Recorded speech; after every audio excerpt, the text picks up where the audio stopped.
All right, guys, here we are at the shop. Finally back from California, kind of getting situated in. As you can see, I still have engines laying everywhere. I need to kind of reorganize my pallet setup. I still have a bunch of like JD and Subaru stuff up there. I think I'm gonna add maybe like another one of those racks, kind of a little bit above there, kind of lower it all so I can get maybe another couple more shelves in. But I thought I would film a quick video and kind of show you guys what I'm doing today. So these B20 engines are super susceptible, if you can actually get a better view of one there, to valve issues. They need to be adjusted pretty frequently, like 30,000 miles or more. And what ends up happening is the exhaust valve, typically, they start causing misfire codes that people have a hard time chasing. If you can catch it early on, you can adjust it and it saves it. If you wait too long, what ends up happening is the exhaust valves tighten. And as they tighten, they push the seat of the exhaust valve in the cylinder head. They push it up, and so you can't really get a good seal anymore, and it starts affecting compression and stuff. As you can see, this is actually a D16 head, but it'll serve the purpose for what we need to do today. Here you can see the valve springs, the valves inside of that. There's the retainer, and then this is the rocker. So what ends up happening is as that tightens up, these valves, see how those valves are open right there? Well, these valves, as they tighten up, they will push their way into the cylinder head, ruining the seats. So what we actually have to do is we come over and you take off your valve cover, you'll take off your intake, like the top part of your intake manifold, just the little resonator box that you see right there. There's the valve cover. Pretty simple, just a handful of nuts and bolts, nothing crazy. Just about anybody can do this. To learn the feel takes longer than anything else. It's not an intimidating job. You can actually inspect your timing belt, while we're there, making sure there's no weird stuff on it, frays. But here is our intake cam, and this is our exhaust cam. And underneath that, you can actually see down in there is the valves. These are the lobes. So each one of these, obviously this would be cylinder 1, cylinder 2, cylinder 3, cylinder 4. On this engine, there's 2 intake and 2 exhaust. So there's 4 valves per cylinder. So it's 16 valves total, 2 for each on intake and exhaust. So as we can see, there's the 2 lobes here. So what you do is you'll rotate the engine so the timing belt moves to where, as you can see, this little hump right here is pointing up. That means cylinder number 1 is off lobe. And when it's off lobe, we can actually get an accurate measurement using feeler gauges. Underneath your hood, you'll notice on the sticker, see if this will focus, right there. So it says valve lash, intake 0.10 plus or minus 0.02 millimeters. Remember, this is metric. And exhaust 0.18 plus or minus 0.2 millimeters, because it's metric, guys. So what we do is once we get it to this point, and I have a little specialty tool, but you can just do this with the 12 millimeter and a flat head. It's a little bit trickier, but what we need are these guys. A set of feeler gauges. And as you can tell, you'll read right here on the feeler gauge, this says, see if you can even read that. This one says 0.2. See if I can even clean it off. I don't think we're gonna be able to see that. There we go. 0.203 millimeters. So that's the 0.18 plus the 0.2. So we're at 0.2 millimeters. This is the absolute loosest factory spec you would want to go. I tend to set mine on these a little bit looser, especially since I know that they tend to tighten up over time anyway. So I'm gonna err on the loose end of the spectrum. On some of the VTEC engines or some of like the race stuff, we might want to go a little bit tight. But what we end up doing is once we get it to where the cylinder that we want to do is off lobe, and you can tell like this cylinder here is off lobe as well too, but cylinder number 4 is on lobe, where that downward lobe part is pushing down. That part of the cam is actually what opens your valves. So cylinder number 4 is letting out exhaust right now, whereas cylinder number 1 looks like it might be letting in air, right? So we take the feeler gauge and you're gonna stick it underneath the cam lobe, and you see how that's super loose, and then this one pretty dang loose, whereas that one's pretty stinking tight. That one's super loose. That one's on lobe, so it doesn't matter. So we're gonna measure, we wanna measure the ones that are off lobe. But obviously, let's just focus on cylinder number 1. Those are pretty loose. And if it's looser than the loose, obviously, remember we said we were gonna do the loosest factory spec, then we need to tighten that one up a little bit.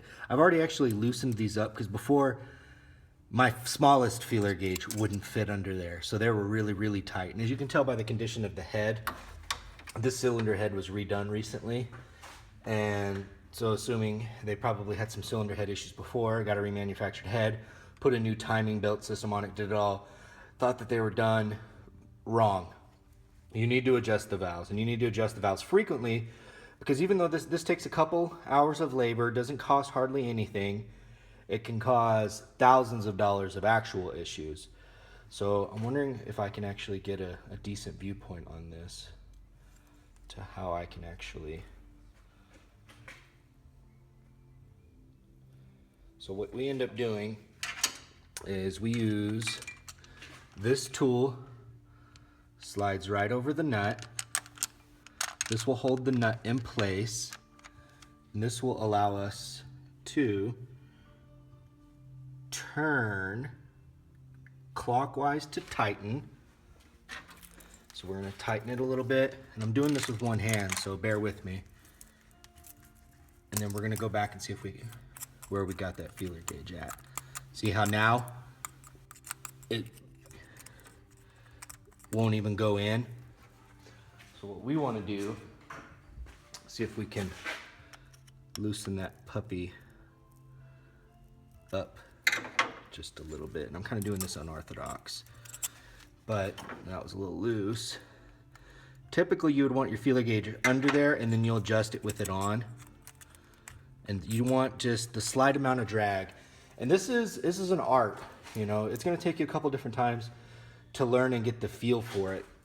Because you don't want it to, you know, cram, can't get it in like that one. See how that's crazy tight, can't even get it in, it jams up. But then say like this one, sloppy jalopy. You want the slight amount of drag on it. You don't want it to catch and bind up and bend your feeler gauge, but you want to be able to get it in there. All right, well, I'm gonna finish adjusting these and I'll be back.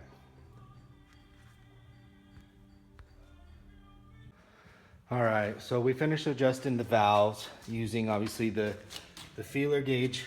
And this is what that tool kind of looks like. It has a little nut built into it, a window on the side, you can kind of see what you're doing. And Hondas use a 10mm version, which I have right there, or the 12mm version that I have right there. The CRVs use the 12. I actually had to order that and wait for it. It was a huge pain in the ass. Now I'm putting the valve cover back on.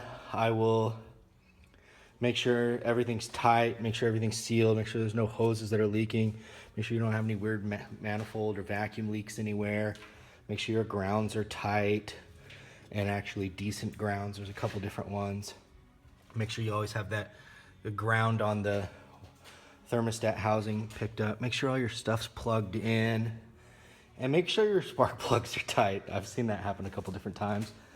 And after that, it'll be ready for a test run, clear the codes, and drive it for a little bit and see how the performance is. And then we'll probably reset the ignition timing after that, just to be safe.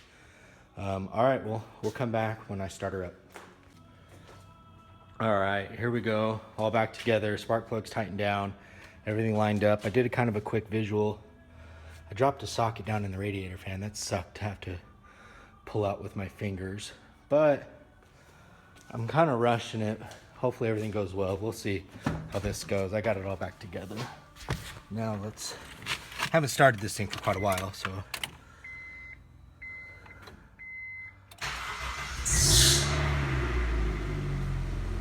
All right, slight little belt squeal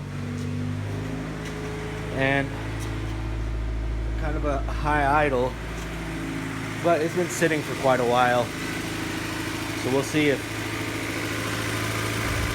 that makes much of a difference.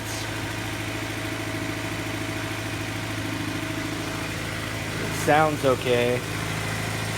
Still smell a little something. I wonder if that's an exhaust leak coming from the back. But the only thing that's really left to do is take this thing out and drive it and see how it responds. With the valves, you're definitely gonna but you'll definitely notice a change in performance. Let's see if I can turn this thing actually off.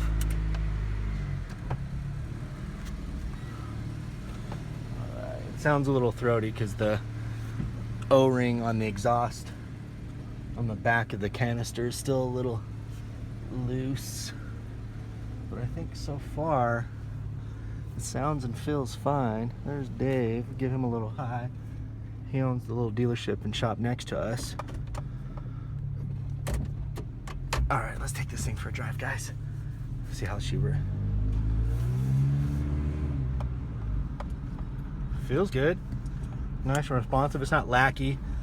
You know, normally if your timing and your valve settings are poor, you're gonna notice some lag and some drag, poor performance or gas mileage.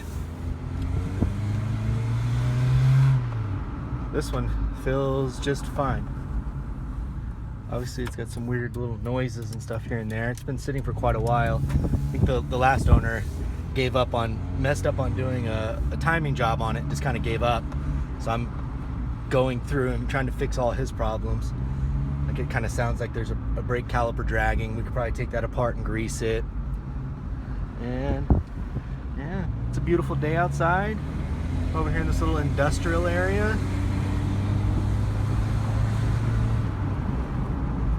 Let's see if we can get it to come up to temperature. See, we have to chase that down, but so far so good, guys. It feels fine. We just gotta keep tinkering with her.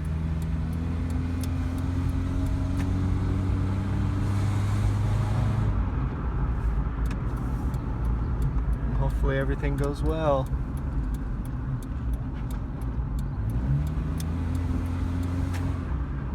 No check engine lights either, thankfully.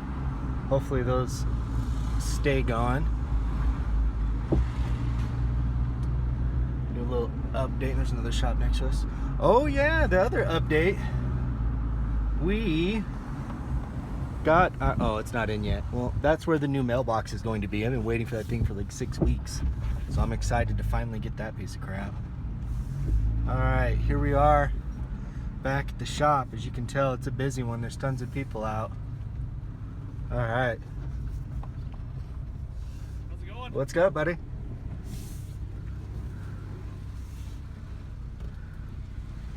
All right. We are back. Take it easy, guys.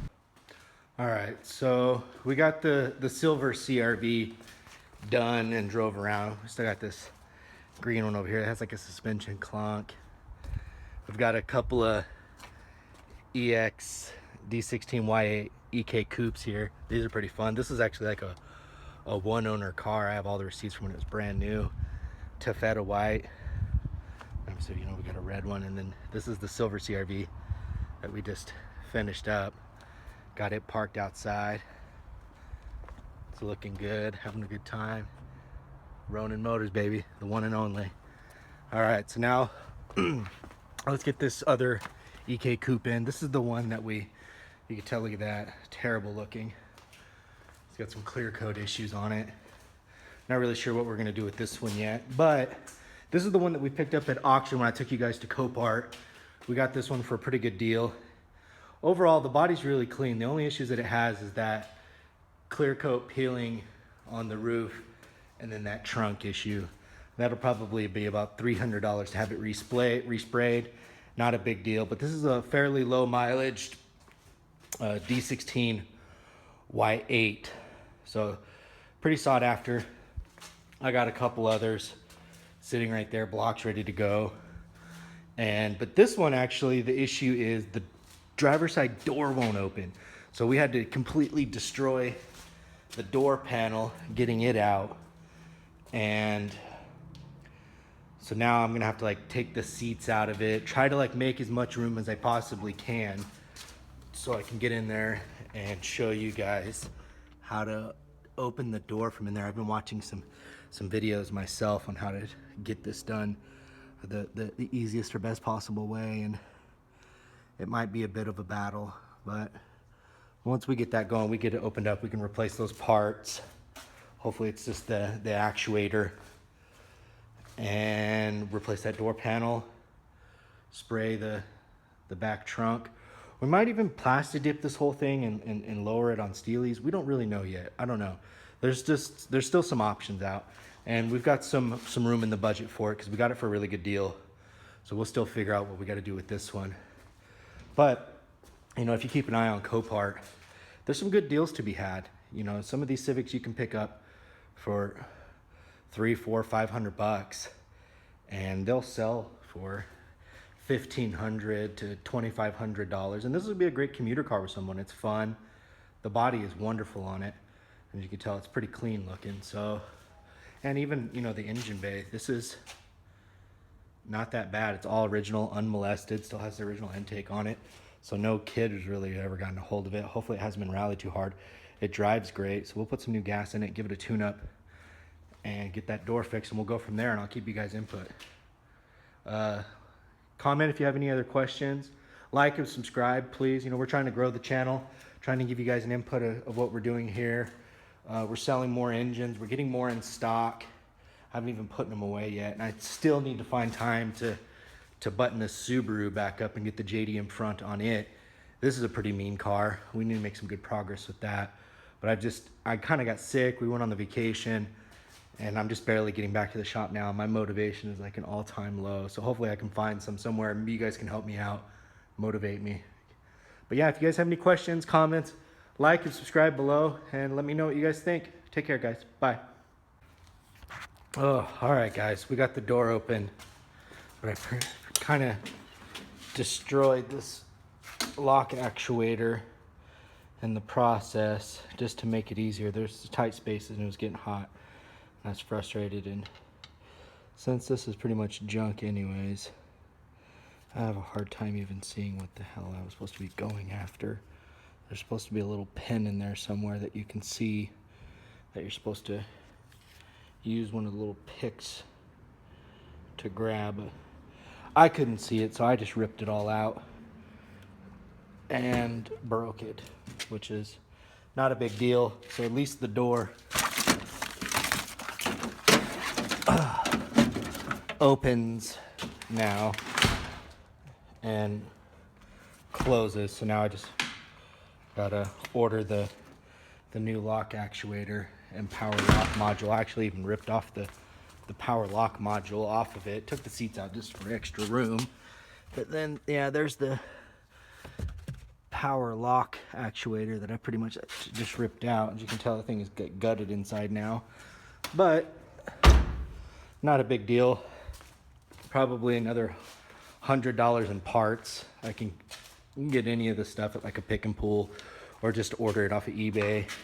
Any of these things work. But yeah, here we are. We got it to the point to where it's put that back together, put the door panel back on after we source one, and paint this little trunk portion. I actually ended up drilling out a portion of the little lock assembly that didn't want to play ball, so that kind of sucked. But overall, it's coming together. I thought I'd give you guys a little update. Now we're off to Ogden so my wife can go get her stuff for her marathon that she has coming up. But yeah, all right guys, have a good night. Bye-bye.